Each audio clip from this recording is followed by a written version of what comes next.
অন্যদিকে বাংলাদেশ। দুই দিকেই যদি মোতায়েন হয় একই প্রজন্মের চীনা J-10CE যুদ্ধ বিমান, তাহলে ভারতের জন্য কি অপেক্ষা করছে?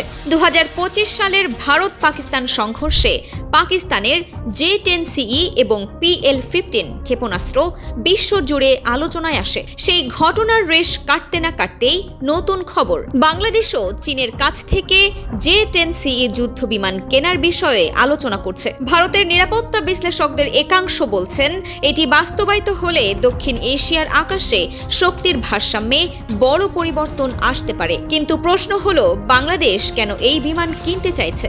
J-10CE আসলে কতটা শক্তিশালী? ভারত কি সত্যিই উদ্বিগ্ন? আর পাকিস্তানের যুদ্ধের অভিজ্ঞতার সঙ্গে এর সম্পর্ক কি? চলুন পুরো বিষয়টি বিশ্লেষণ করি। অপারেশন সিন্দুরে কেন আলোচনায় আসে J-10CE?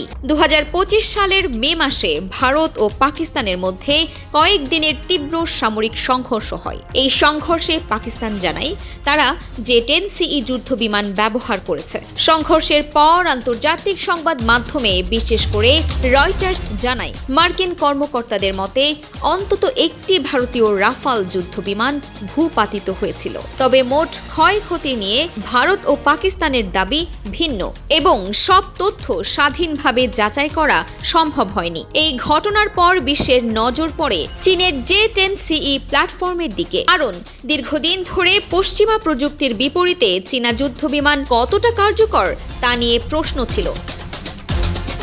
এই সংঘর্ষ সেই আলোচনাকে আরো জোরালো করে। J-10CE এত আলোচনায় কেন?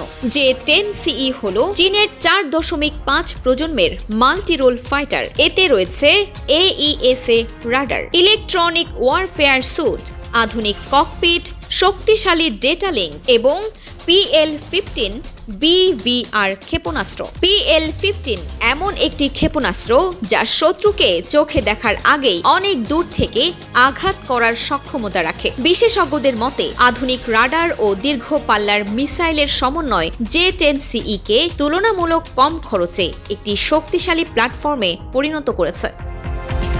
বিভিন্ন প্রতিরক্ষা বিষয়ক প্রতিবেদনে বলা হয়েছে, বাংলাদেশ বিমান বাহিনী 20 থেকে 24টি J-10CE কেনার বিষয়ে চীনের সঙ্গে আলোচনা করছে। সম্ভাব্য প্যাকেজের মূল্য $2 বিলিয়ন বেশি হতে পারে। তবে মনে রাখতে হবে, বাংলাদেশ সরকার এখনো আনুষ্ঠানিকভাবে চূড়ান্ত চুক্তি ঘোষণা করেনি। ভারতের পূর্ব সীমান্তে রয়েছে বাংলাদেশ, পশ্চিম সীমান্তে পাকিস্তান। যদি দুই দেশই একই ধরনের চীনা যুদ্ধ বিমান ব্যবহার করে, তাহলে ভারতের সামরিক পরিকল্পনায় নতুন চ্যালেঞ্জ তৈরি হতে পারে বলে অনেক প্রতিরক্ষা বিশ্লেষক মনে করছেন।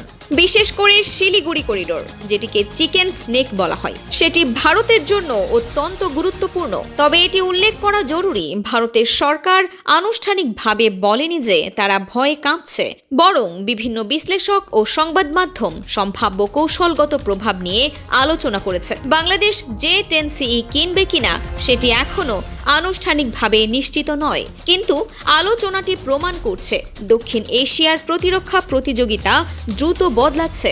একদিকে ভারত নিজেদের রাফাল, তেজস ও অন্যান্য আধুনিক প্ল্যাটফর্ম শক্তিশালী করছে, অন্যদিকে পাকিস্তান ইতোমধ্যেই J-10CE পরিচালনা করছে। আর বাংলাদেশও যদি একই পথে এগোয়, তাহলে পুরো অঞ্চলের কৌশলগত ভারসাম্যে নতুন অধ্যায় শুরু হতে পারে।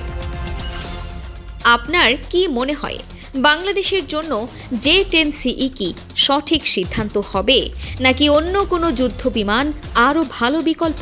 আপনার মতামত কমেন্টে লিখুন। ভিডিওটি ভালো লাগলে লাইক, শেয়ার করুন এবং DUB নিউজের সঙ্গেই থাকুন। আল্লাহ হাফেজ। Farhana Nizam, DUB news.